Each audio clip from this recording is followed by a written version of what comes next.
مسجد حرام، مسجد نبوی اور مسجد اقصیٰ کے علاوہ اور کسی مسجد میں نماز پڑھنے کی نظر ماننا، منت مانگنا جائز نہیں ہے۔ علامہ ابن بطال لکھتے ہیں فقہا کے نزدیک یہ حدیث اس شخص پر محمول ہے، یعنی اس حدیث شریف کا مصداق حدیث شریف اس پر محمول کی جا سکتی ہے جو ان 3 مساجد کے علاوہ کسی اور مسجد میں نماز پڑھنے کی نظر مانے،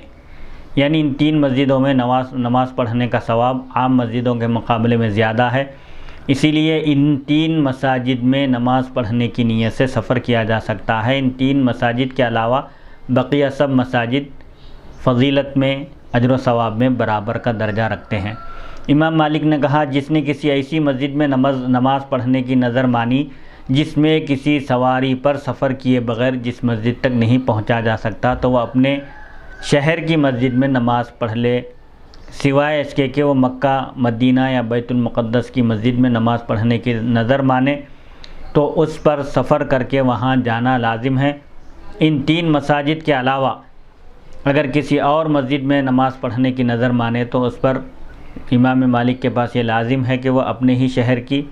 کسی مسجد میں نماز پڑھ لے۔ علامہ ابن بطال فرماتے ہیں جس نے صالحین کی مسجد میں نماز پڑھنے، بزرگوں کی، نیک لوگوں کی مسجد میں نماز پڑھنے کی اور ان سے صالحین سے تبرک برکت حاصل کرنے کا ارادہ کرے تو اس کے لیے یہ مباح ہے، یعنی یہ درست ہے۔ نیک لوگوں کی مسجد میں نماز ادا کرنا، ان سے برکت حاصل کرنے کی نیت سے ان کی مساجد کا رخ کرنا یہ جائز ہے، خواہ وہ سواری پر سفر کر کے جائے یا نہیں، اور اس حدیث کی ممانعت، اس حدیث میں جو منع کیا گیا ہے اس کے لیے نہیں ہے۔ اگر یہ اعتراض کیا جائے کہ حضرت ابو ہریرہ رضی اللہ عنہ سفر کر کے کوہ طور پر گئے، جب وہ واپس آئے تو ان کی ملاقات حضرت بصرہ بن ابی بصرہ سے ہوئی اور انہوں نے ان کے اس سفر پر ناگواری کا، ناپسندیدگی کا اظہار کیا اور ان سے کہا اگر میں آپ کے نکلنے سے پہلے آپ سے ملاقات کر لیتا تو آپ نہ نکلتے، یعنی میں آپ کو سفر کی نیت سے وہاں میں آپ کو جانے نہ دیتا۔ میں نے رسول اللہ صلی اللہ علیہ وسلم کو یہ فرماتے ہوئے سنا ہے کہ 3 مساجد کے علاوہ کسی اور مسجد کی طرف ثواب کی نیت سے بغرض ثواب سفر نہ کیا جائے۔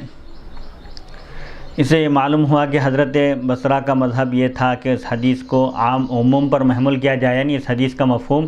عام ہے، مسجد حرام، مسجد نبوی اور مسجد اقصیٰ کے علاوہ کسی اور مسجد میں زیادہ ثواب کی نیت سے سفر کر کے جانا درست نہیں ہے، اور ان 3 مساجد کے سوا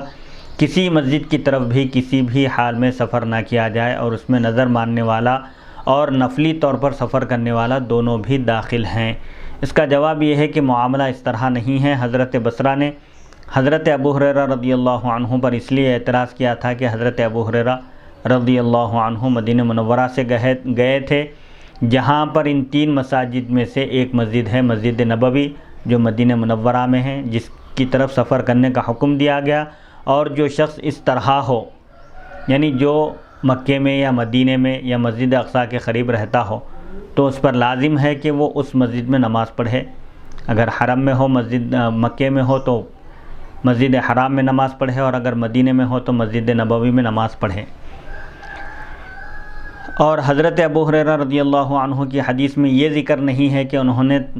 طور پر جانے کی نظر مانی تھی، یعنی نظر مانے تھے اس لیے گئے، ایسا ذکر نہیں ہے، اور یہ ظاہر ہے کہ وہ نفلی طور پر کوہ طور پر گئے تھے، یعنی ایسے ہی برکت حاصل کرنے کے لیے جس پہاڑ پر اللہ کی تجلی نازل ہوئی تھی حضرت موسیٰ علیہ السلام پر، اس پہاڑ سے برکت حاصل کرنے کے لیے آپ نفلی طور پر گئے تھے، نظر مان کر نہیں گئے تھے، اور مدینے میں جو ان کی مسجد تھی وہ کوہ طور سے افضل تھی۔ فقہا کا اس میں اختلاف ہے کہ جو مدینے میں ہو اور وہ بیت المقدس کی طرف جانے کی نظر مانے تو کیا حکم ہے۔ امام مالک نے کہا وہ یعنی نظر ماننے والا پیدل بھی جا سکتا ہے اور سوار ہو کر بھی جا سکتا ہے۔ امام اعظم ابو حنیفہ اور آپ کے اصحاب نے کہا وہ مدینہ مکے کی مسجد میں نماز پڑھے،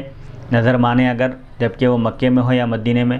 تو مسجد اقصیٰ سے افضل یہ مساجد ہیں مسجد حرام اور مسجد نبوی، تو وہ مکے کی مسجد میں نماز پڑھ لے یا مدینہ کی مسجد میں نماز پڑھ لے۔ امام ابو یوسف نے اس پر استدلال یعنی اس پر دلیل پیش کرتے ہوئے کہا کہ مکہ اور مدینہ کی مسجد میں نماز پڑھنا بیت المقدس میں نماز پڑھنے سے افضل ہے، جیسا کہ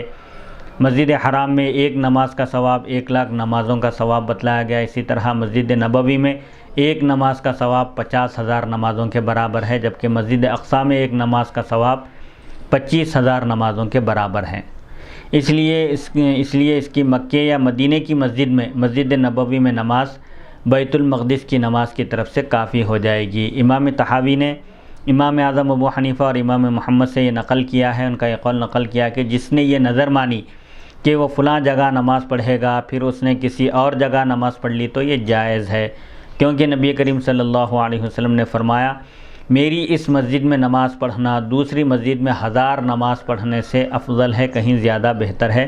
سوائے مسجد حرام کے۔ اس سے مراد فرض نماز ہے، نہ کہ نفل، کیونکہ رسول اللہ صلی اللہ علیہ وسلم نے فرمایا فرض کے سوا مرد کی بہترین نماز اس کے گھر میں ہوتی ہے۔ فرض نماز مسجد میں ادا کی جائے، باجماعت ادا کی جائے۔ فرض کے علاوہ جو بہتر نماز ہے، جیسا کہ اس سے پہلے بھی گزر چکا کہ گھروں کو قبرستان نہ بناؤ، نماز کا کچھ حصہ گھر میں بھی مقرر کرو، یعنی نوافل اور سنتوں کا اہتمام گھر میں